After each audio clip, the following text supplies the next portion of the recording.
Hey everyone, this is called Behind the Sermon, and I have the opportunity and the privilege to interview and have a discussion conversation with Chris Lautsbaugh, who is our pastor of local and global outreach here at Worship Center. Hey Chris, how are you? Doing well, Matt. How are you doing?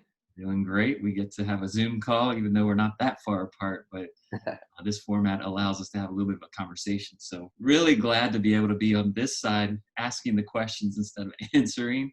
So you're on the hot seat. Yeah, you have the power today. I love it.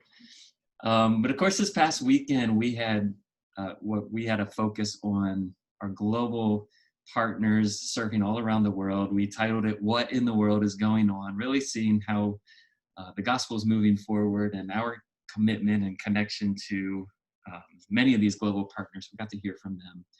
But you also got to kind of host the morning as well as give the message. So we're going to dig a little bit more into the message. But I'd like to get us started simply by asking you this question. You brought up this figure that there are over 2.5 billion Christians all around the world.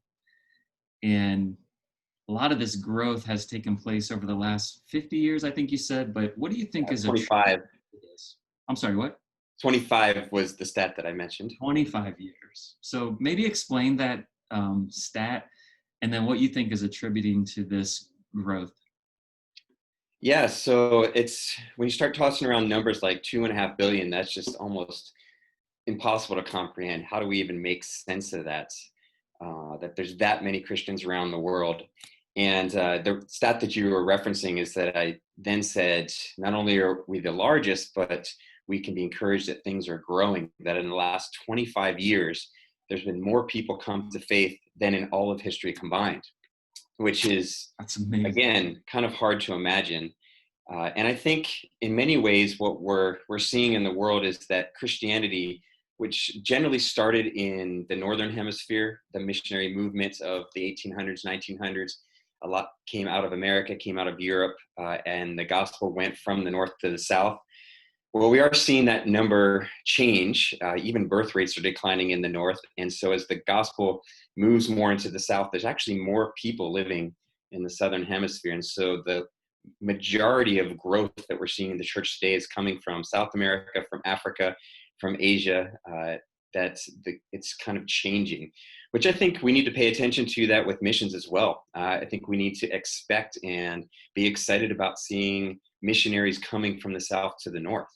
And so that we can welcome our African brothers and sisters, our Latino brothers and sisters in to share the gospel with us up here in the Northern Hemisphere.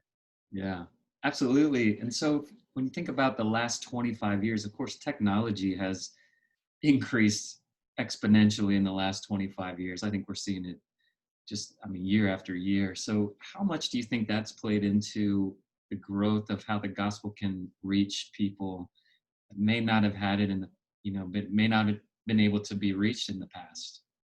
Yeah, I think it's definitely one of the leading factors. When I was working in Africa, Africa's mobile phone technology is ahead of ours. Everybody has a cell phone, and it's generally cheaper to have a cell phone there than it is in America. So we would even be able to see that we were able to see copies of the Bible distributed in the local languages that people could have on their mobile devices. And so while we see technology increase, travel and the ability to get to some of these out of the way places also increase. So I think it was a combination of people finally being able to get into some of these difficult to travel to places, but also when people can't go, technology can. We're seeing an increase there too. Yeah, and I love it. I love how people are utilizing it. It's just a tool and utilizing to get the gospel. So let's dig into your message a little bit. You had Sure. a great message, maybe about 10 to 15 minutes. I'd love to just spend a little time digging into that a little bit. But your first point was how Jesus gave us this command to love one another. And we know love is a very common word. It's used a lot in our culture. I love pizza. And we use it to, we use it for a lot of different ways like that. But can you define how Jesus used the word and how it may challenge our thinking? Yeah, I think Jesus used the word over and over again, that phrase, love one another. It's actually a great study to do in Scripture to look at all the love one another's.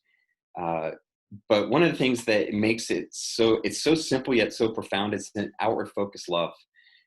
We enjoy receiving God's love. We enjoy hearing about all the benefits that we get from salvation. I teach an identity in Christ. It is so important to know what God has done for us. Mm. But I think Jesus was always taking that thing that was given to us and challenging people to not just hoard it or keep it tight or hang on to it and just stay with what we've got. But he wanted people to reach out and to share that with others. And I think that's why he continually repeated, love one another as an outward expression of what we've first been shown. Yeah, that's good. And then you took it a step further, of course, quoting Jesus in the Sermon on the Mount, I think in Matthew 5. He said, love our enemies. And we may think that our enemies are only the terrorists who were responsible for 9/11 or something like that. But why do you think Jesus used the word enemy, or what is the word enemy? Who is that really referring to? Yeah, I think also in a society that we perceive things through our own grid, we look through our own filter. Sometimes our enemy is not just somebody that's like got a weapon trying to harm us. Sometimes our enemy is someone that thinks different than us, acts different than us, looks different than us. And as Jesus spoke this, he spoke it into a culture where the view of what was acceptable was very narrow. That the Pharisees had very strict rules as to what was acceptable. And I think Jesus was trying to enlarge that perspective that, people that look different, act different. Right in that period of time is when the Gentiles began to come into the kingdom. So the church was faced with, how do we not just be a monoculture church, but how do we embrace many cultures? Uh, Sometimes enemy can just be somebody that's different than you, somebody that thinks in a slightly different way, whether that's culturally, whether that's politically, whether that's, yeah, just name it. Right now we have plenty of opportunities to create enemies around our opinions. Yes. And I think Jesus is trying to say, hey, look past yourself, listen, learn, appreciate the differences. Yeah. And one thing that got my attention that you shared was you said we're not just supposed to put up with our enemies or kind of tolerate them, but to actually love them. And you describe love as laying down your life for them. Man, what a challenge. I know that I was kind of self-evaluating, see how I was doing in this in this area, and I have some room to grow for sure. But I loved how this led into your third point, that our struggle is not against flesh and blood. But sometimes, or maybe most times, it seems like our struggle is, it feels like, or it seems like our struggle is against flesh and blood. How would you encourage people to keep this perspective that our struggle isn't against people? Yeah, I think it's a continual journey. And at the forefront of that journey is that we have to realize that our biggest enemy is sin, and is that selfish thing that all of us have.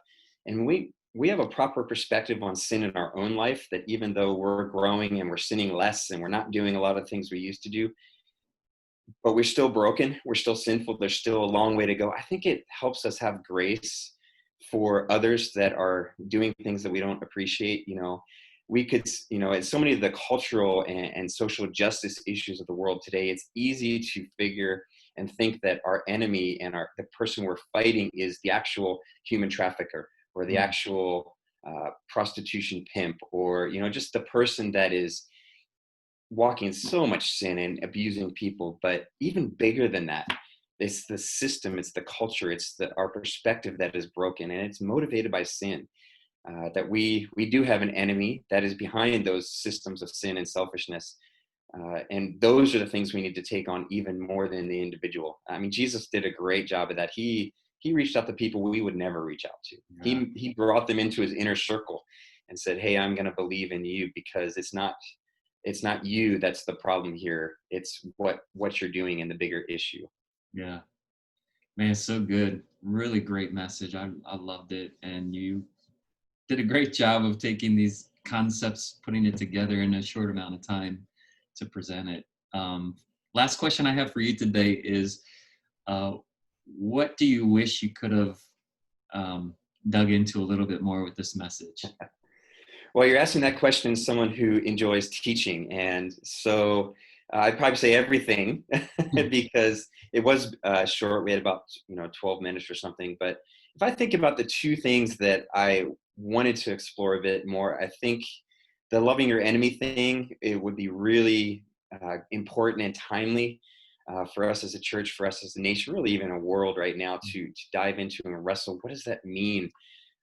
To truly love your enemy. And then I think the other one would be just our struggle is not against flesh and blood, but how can we consider the systems and the things that are patterns in our world that we do want to be fighting against while not fighting against the flesh and blood. I think those would be two things that could easily be another message or even a series. Yeah, definitely. Hey, thanks so much for taking some time to talk about this, and I'm sure we'll be able to communicate where the links are for people if they want to watch the whole service, because it really was an inspiring service to see how God is using people Yeah. to bring his gospel all around the world. And of course, Worship Center, as a church, we have the opportunity to partner with these global missionaries, partners that are working diligently and dealing with a lot of challenges with the COVID-19 has brought, but it was really inspiring. So thanks for all that you do. Thanks for putting that together. And I believe there's going to be a lot of fruit out of this.